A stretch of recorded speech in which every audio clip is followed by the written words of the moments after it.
सोलापूर जिल्ह्यामध्ये महसूल मंडळामध्ये जवळजवळ जर पाहायला गेलं तर अवर्षणग्रस्त पूरपरिस्थिती पाहायला मिळते आणि यामुळे शेतकऱ्यांचं अतोनात नुकसान देखील झालेलं आहे। शेतकऱ्यांना हेक्टरी 50,000 रुपयांची मदत करण्याची महत्वपूर्ण मागणी काँग्रेसच्या वतीनं करण्यात आली आहे।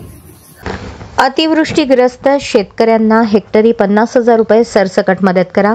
सोलापूर जिल्हा ओला दुष्काळ जाहीर करण्याची मागणी प्रदेश काँग्रेसचे सरचिटणीस विनोद भोसले यांनी केली आहे।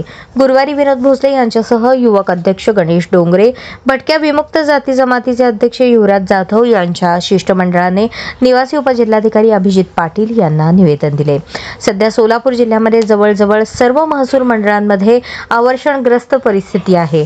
शेतकऱ्यांचे अतोनात नुकसान झाले असून शासन दरबारी प्रस्ताव पाठवून सोलापूर जिल्ह्यातील शेतकऱ्यांना सरसकट हेक्टरी 50,000 रुपये इतकी मदत करावी।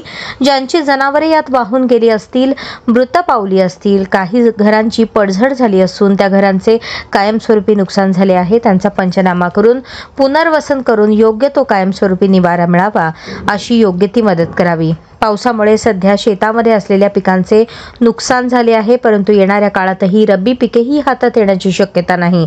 त्यामुळे आपला जिल्हा ओला दुष्काळ जाहीर करावा अशी मागणी करण्यात आली आहे।